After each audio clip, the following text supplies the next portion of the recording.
Camara. Lamine Allen Camara. waaw. ñëpp xam nañ dema lu xewoon si Independence Stadium moo nekk nit ñuy fay seen xaalis 300 pour gis Scorpion players yi moo nekk team bu mag bi ñu war a play ak Sénégal on Saturday ñëwuñ they did not show up after several hours of delay yow naka nga gisee loolu.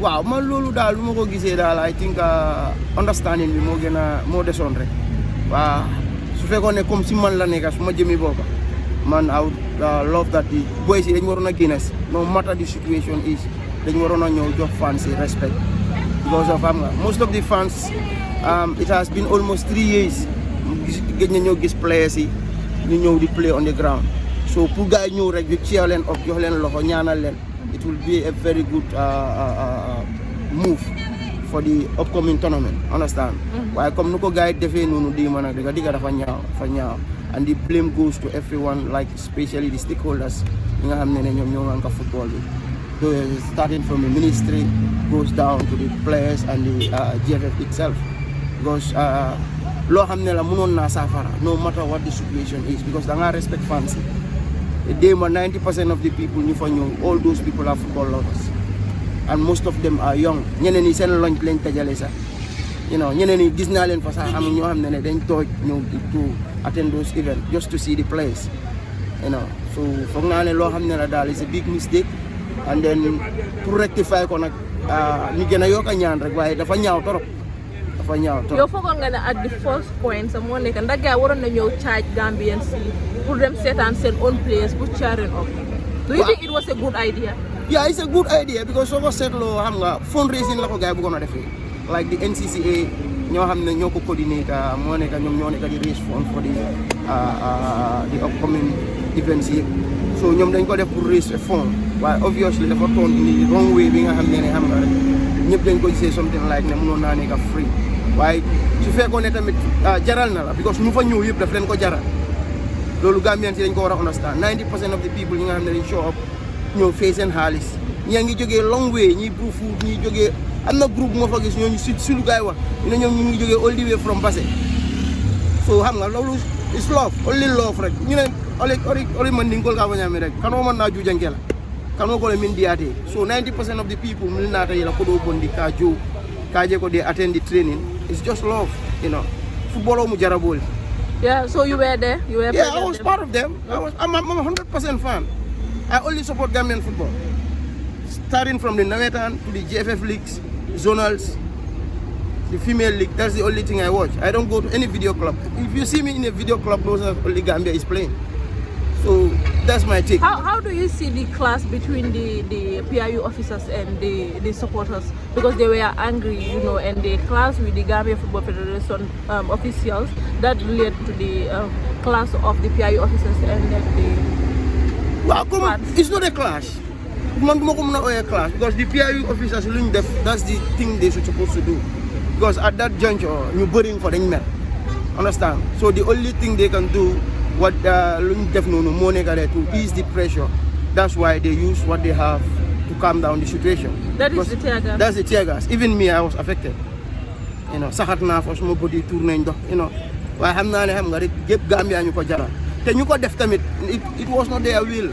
You know, lu nekkul sen will pour ñew fofu nonu def lo xamne naka sudit nonu. Why ham nga angala rek.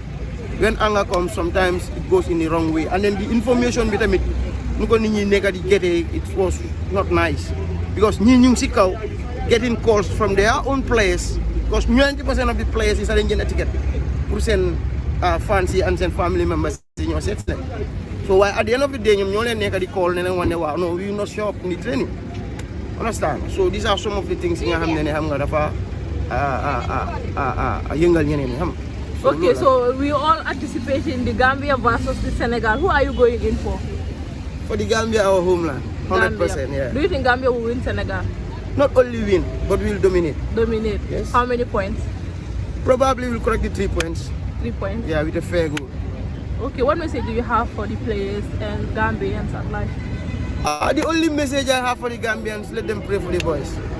For me, always that's the argument I used to have with people. Comme ñu bari ci biti nu ma dé mérok ñom moy di coach bi tacticam. Most of the Gambians they don't appreciate it. I for one man dama ko appreciate.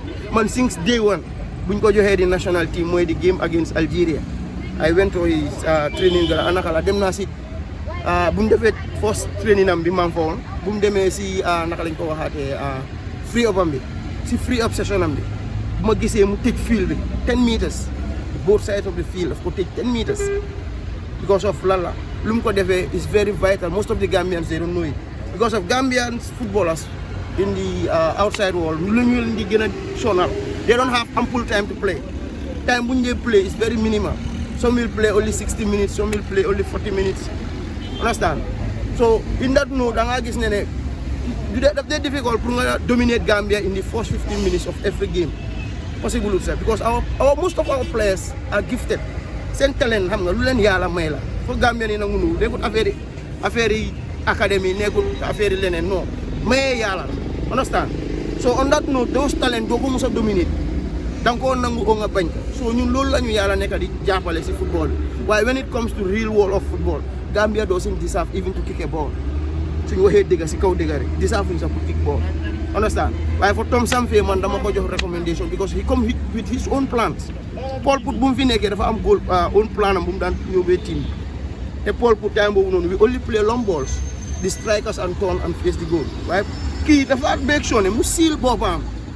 And then the individual players in the life of Musa Barrow, Jamano and others, Laka and others, they do what they have knowing that they want to showcase those talents and those talents when they just those beautiful goals and celebrate.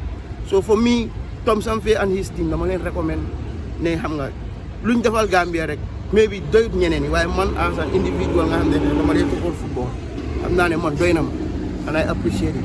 So dama respect coach bi si tactique am bi te tactique boobu noonu su ko si fekkee ne si loolu la sukkandiku te players yi dañ ko dee déglu of course we'll get the results that we want. Yeah. Okay, thank you. Thank you. Hello sir, how are you? Yeah, thank you very much. Alhamdulillah, I'm fine. What is your name? I am Usman B.I., but they call me Usman Manchester, the sport journalist of Gambia sports, both in football and any other sporting activities.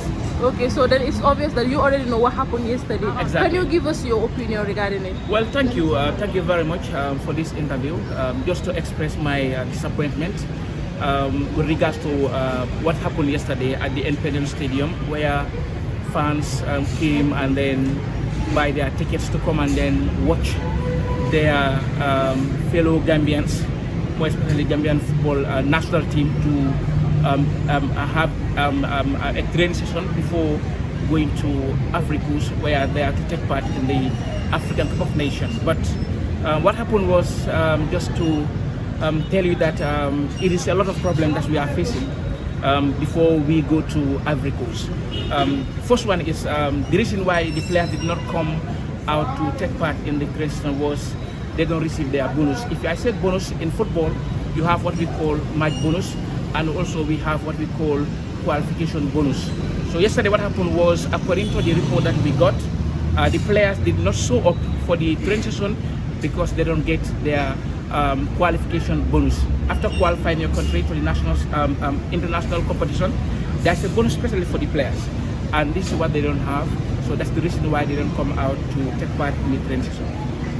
So do you think it's wrong for the players to say that we won't come unless we are paid? Well, to be is it the honest, fault of the Ghana Football Federation or the players? Yeah, to be quite honest, when you look at it, you see that this is why I said we are facing a lot of problems. The Gambia Football Federation, we are to blame them. But if you are to blame the federation, they will be pointing fingers at the Ministry of Youth and Sports, and also the NCO, the National Organizing Committee. Those are the people that are responsible about our national team. So if they don't play their cards properly, then the players will also play their cards. The reason why they don't come, because they don't get their money. So we are to blame the Ministry of Youth and Sport, the NCO, and the Gambia Football Federation. So I think they need to try and do something about this thing. Look at up to today, Gambia are yet to fly from the Gambia to go to Africos because of the qualification bonus are yet to be paid to the players. That's the reason why they don't come out to take part in the training. So the fans were very, very angry. They were very, very angry because they paid their tickets. Somebody told me that he paid more than $3,000 to go and watch the boys in their preparation before they fly to Africa. So it is so disappointing. Do you think it was fair for Gambians to go and watch their national team to cheer them up by paying $300? Was it fair? Yeah, I think it is definitely fair because football, as we all know, it is very, very expensive. Even when you look at these local Navetans, sometimes you pay more than $20, $50. Look at what happens in Brikama, in West Coast, final between Fonyi and then Gunjur. People paid $50. So if the national squad is training, then I think it is fair enough for you to pay even more than $500 to go and watch them, because it is all the team belongs to the Gambia. So I think any money that you spend to go and watch them, I think it's fair. How are you anticipating about the Gambia versus Senegal match?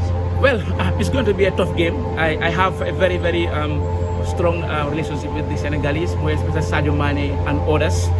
But when it comes to this game, I think charity begins at home. So I have to say I am anticipating for Gambia to shock Senegal by defeating Senegal by maybe 1-0, and then they'll be frustrated. Though it's going to be a very, very tough game, because when you look at both sides, Senegal are more well prepared than the Gambia because they have already played a test game. They don't have these bonus issues. It is Gambia that are suffering on that side, and then we don't even play a test game. So I think let me just predict that Gambia will win by a goal turning against Senegal on Monday. But the stuff was not part of their budget. That's what they said. You know, as a federation, sometimes when they are under pressure, they will just come and then share some issues that are not necessary to the general public. That's what they said. But the players on their side, they said their bonus were not being paid. So it's just like something that people are confused about this. But let's hope for the best. But I know something is there. Even the coach, when he was speaking to the press, he said there is a lot of problems that are facing the team, and one among them is money. So I think it is definitely the players are right to say that their bonus are yet to be paid.